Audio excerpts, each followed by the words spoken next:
Hey, what's going on, everyone? I want to go over a Benzinga Pro layout for everyone at Benzinga Pro. If you're new to Benzinga, this may be helpful. If you're experienced with Benzinga, maybe this isn't for you, but maybe you'll find something helpful anyway. If you do find anything useful in this video, please give it a thumbs up.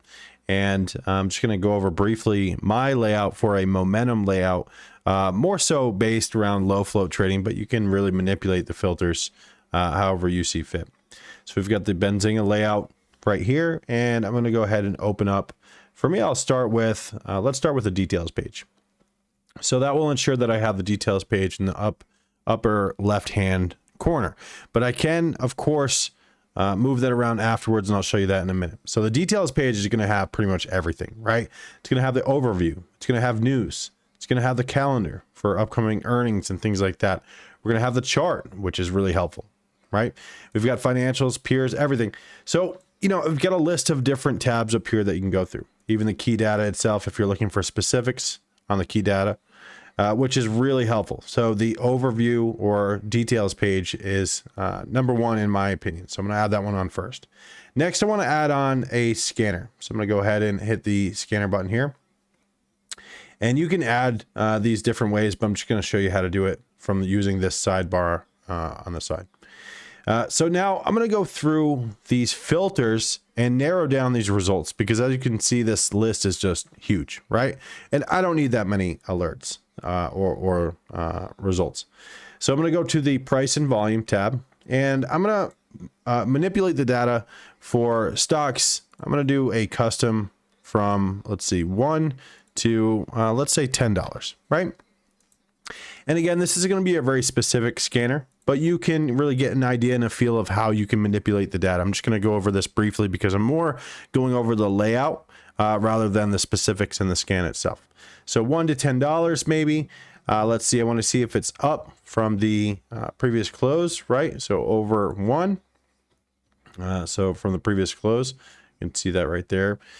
They all have tooltips as well. So if you're not sure what they do, just hover over that tooltip and it will give you a little brief rundown. I'm going to go over to refresh every 10 seconds. I'm going to switch that to real time. So that way I get real time results.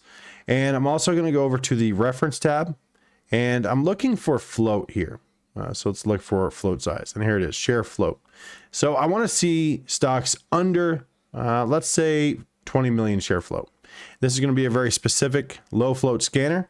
And again, you can manipulate the data. It's not specific to your trading. Of course, if you rather trade something else, you can change this, this data here. So now we'll go over to, let's see, go back to price and volume. I want to see stocks that are up volume wise. Let's see. Let's go down to change previous close. No, volume 1 minute. Let's go to the volume 1 minute. We want to see it's at least over, let's say 5,000 shares. And as you can see, as soon as I put that filter on, we don't have any results, and that's okay. So we don't have anything that has 5,000 shares in the last minute right now, but I only want to see stocks that have over that 5,000 shares per minute. And if we get any results, it will come on the scanner. So right now it's basically telling us we don't have any. So if I put under 1,000 shares in the last minute, we can see we have results. If I put, let's see, over 1,000, we have results. So let's keep it at 1,000 just to see those results for now. So I think I'm good with that on the scanner. It's a very vague scanner, but you can really dive into this and manipulate it however you see fit. You've got all these different tabs. You can just go over to the all, just scroll down and just really go through all of these and really nitpick how you want to have your scanner. I do want to recommend and say that if you're just beginning out, less is more. If you put on too many filters, what happens is you may not get any results. So if you find that happens, just start taking off filters one by one and see if you have results and really narrow down which filters restricting that data. All right, so we have the scanner up. And we have the details page on the left-hand side. Now, to minimize this box here, I'm just going to hit that down arrow there. So you can see, just hit that down arrow. Now I have those results. Now I'm going to add on the signals page. So I'm going to click signals here.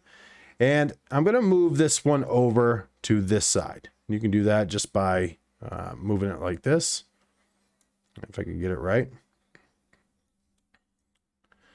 I can't seem to get it right. Give me 1 second. There it is. Okay, cool.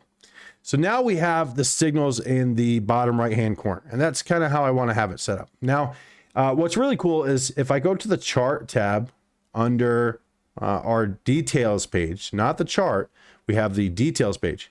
I can click on any one of these on the right-hand side, and it should pull it up on the left-hand side. So let's make sure we're in a smaller time frame chart right now. So let's click the D here and go to 1 minute. I'm going to reset the chart so we can see. And I'm going to go ahead and click on one of these for an example. So I clicked on APM. So you can see on the left-hand side, it's pulling that stock up on APM. And it's letting us know that, yeah, there's a little bit of volume there. It's got, let's see, over 1,000 shares of volume, right? And I want to add actually a column to this list up here. So I want to see that 1 minute column as well. So I'll go up to the columns tab here, click this, and I'm going to go down to, let's see, I don't care to see the market cap. I don't care to see the change. I do want to see the price, the change percentage, sure. Volume, yes. But now I'm looking for the 1 minute volume, and there it is here, right? And then we have the 5 minute volume. I'll add that on there as well. So what that does is adds these columns up top, right? So we've got the price, change, price, volume, and volume 1 minute and volume 5 minute. So if I want to manipulate this data and only see the ones that are at the top of this list for volume in the last minute, just click that tab there and you'll have that. So we can see that APM does have the most volume, 8,000 shares in the last minute. So if I'm looking for volume right now, then that's what I'm looking for. Okay, I want to manipulate that data by volume in 1 minute. Now, if we're a little bit, if we have a lot more results on this list and we're looking for overall volume, maybe the total volume or the 5 minute volume is what you're looking for. We'll keep it on the 1 minute volume for now. And this list should stay pretty small, depending on what time of day it is, so we can make the signals page a little bit bigger. So now on the signals tab down here on the right-hand side, I'm going to click off the price spikes because I don't really care to see those myself, especially the spike down. If I'm going to see any spike, I want to see the spike up. I don't really care to see stocks that are spiking down, but that's just me. I'm going to put on the halt scanner because I do want to see when stocks halt and when they're going to resume, which Benzinga is great about that, guys. If you're wondering when a stock is going to resume, Benzinga will tell you when that stock's going to resume. Okay. So as soon as it halts, it also gives you a time when it will resume. And that's really handy and really cool. So nice feature by Benzinga. The halt and resume scanner. And that's on the signals tab. So I'm going to add that on there. I'm going to add, let's see, I'm going to add highs on this list. I'm going to do the session high as well as the day high series. I'll keep both of those checked on for now. I don't really care to see 52-week highs on this list. We could see that, but I'm not going to make the signals look for that now. I want to minimize these results. So same thing, we've got too many results on this list, and you can see it's not consecutive. We've got a few names, KRBP. So we've got a few consecutive names.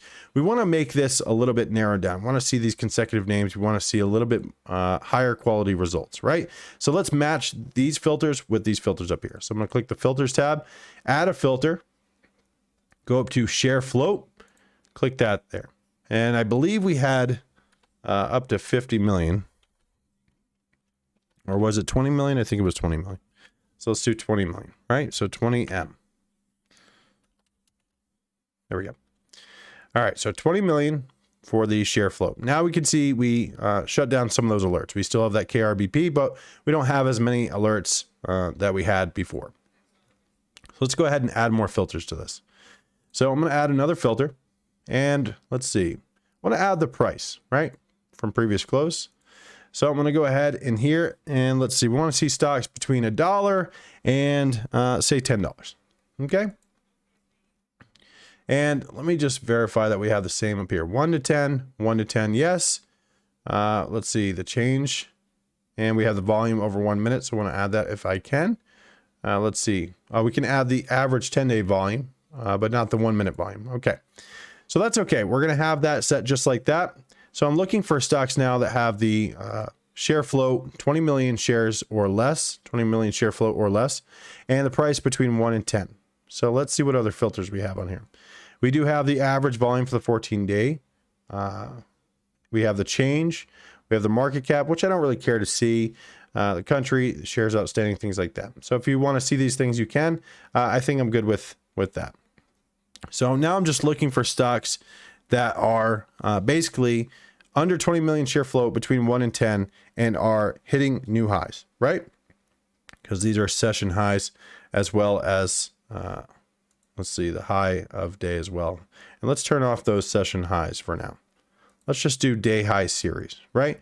If you just do day high series, what it's saying is that basically it hit the scanner and made new highs 3 times in a row, and therefore it's going to then post one alert known as the day high series. I believe that's the algorithm behind it. So we can see that we had a number of alerts on KWE from $3.06 all the way to 402. You can see on APM, we had on APM, let's see, 11 p.m. on APM. This one was from $11.70 all the way up to APM 1878. So you can see how this scanner, just alone with just these very minimal filters set, is still giving high quality results, right? And so that's really cool. And so this is just day high series. So I'm going to switch that to session high as well. So I want to see both of those just in case. I want to be aware of these other moves as well. But as you can see, we get a lot more results that way. And sometimes it's just a little bit too cluttered. And so you can minimize those results by going into that, into the day high series, right? If you want to see lows, you can do that as well. If you want to see the option activity, things like that, you can do that. But this is just going to be a highs.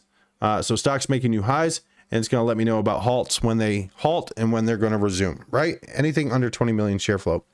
If you want to see something that's over 20 million share float, just increase that share float size. Now, again, same with this list here. Anything we click on should then pull up the data and the chart on the left-hand side, which is really handy because without the chart and without the levels and price action, for me, it's untradeable. So I need the chart. And if I'm looking for news, same thing. Just click that tab right there and you have the news. So if you're going through this list and you're saying, hey, you know, DPST, it's on the list, but does it have news? Well, click it. On the left-hand side, it populates the results, right? And again, that's having the details page, the scanner, and the signals. So a really simple layout here, guys. It's nothing crazy. And you could add one more. You could add maybe, let's see, the news. So go ahead and click the news and it adds it to the bottom. Now, maybe you want to resize this a little bit because it's a little large, right? So you can do it like this, keep the news at the bottom. And the reason I love the news at the bottom, and let me go ahead and run some filters on this so it's not just nothing on it. So importance, I'm going to turn that off. Sources, we'll turn on press release. Signals, let's see, what else do we have? We'll just leave it at that for now. I could add a few more of these. I guess we'll add the, in case we're getting SEC form filings out. And I think I'll leave it at that for now. But we could add a few of these. Let's add the partner links, I guess, just in case. Let's go over to the screener, which is important. Screener. And I'm going to go down and look for the price. There it is. So price, I want to look for a custom price, anything between $1 and $10. Right? So what I'm doing is just making this the same filters basically as the previous filters we've been using in these other scanners. And that's lining all of this up together, making a really nice momentum layout, especially for low float trading.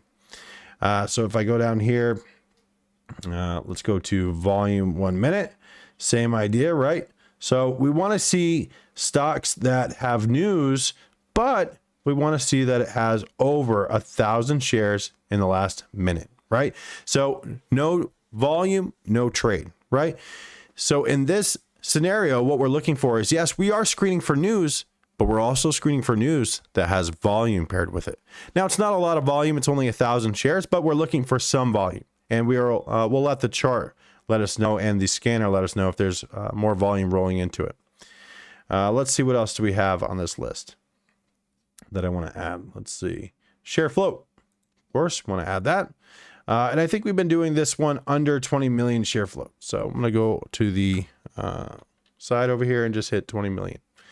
So I think I'm good with that. I don't really want to add too many filters onto it. Hit done. And you can see there's no results found at this time. And I do believe that's because right now it's 8:08 p.m. After the market is closed. So I do believe that's part of the reason there is no stocks that have 1,000 shares on it. So if I think I turn this off and just hit done. I think we'll have results. No. Let me see if I can turn this off. Trash can that. There we go. Okay.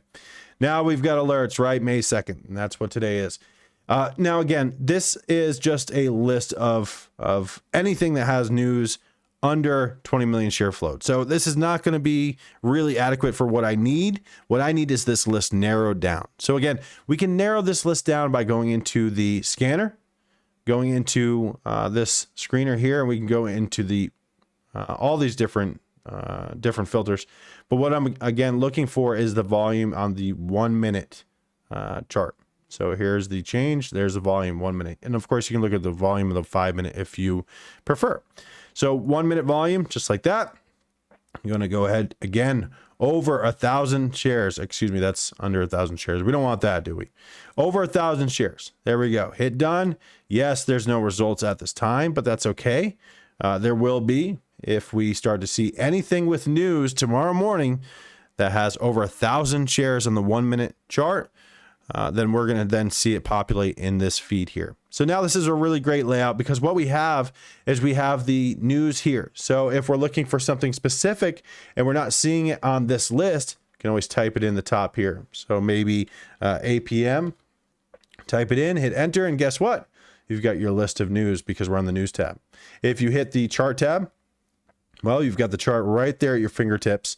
And if you want to switch off this chart to any one of these on these results that have populated on these lists, just click it. That's it. And it pulls it right up on that left-hand side. So again, it's a really simple layout. Details page first, scanner, signals, news. Now, again, this is a low float momentum layout. You don't have to make it a low float layout. This is just one example of many examples that you can have here in Benzinga Pro. I like this layout because it's very simple. It's very convenient, right? I'm a price action trader. I'm a breakout trader, and I'm a key level trader. So what I'm looking for technically is volume. I need volume and price action, and I'm hunting for that. And Benzinga makes that easy because we have all of these scanners and different tools at our fingertips to look for that data. Now, we can also add on the sidebar for the chat, open side chat or pop out of chat there. And once you do that, you can open up the chat room on the side, which is really helpful, as well as we have a number of great members who are just shouting out different tickers and giving us a heads up on which key levels are out there and things like that. So guys, that's a quick rundown here in Benzinga Pro. A nice, easy, clean layout. Nothing crazy, and you can manipulate this data to really make it suit your needs. So guys, I appreciate your time. If you found any value in this video, thumbs up, and I'll see you in the next one. Thank you.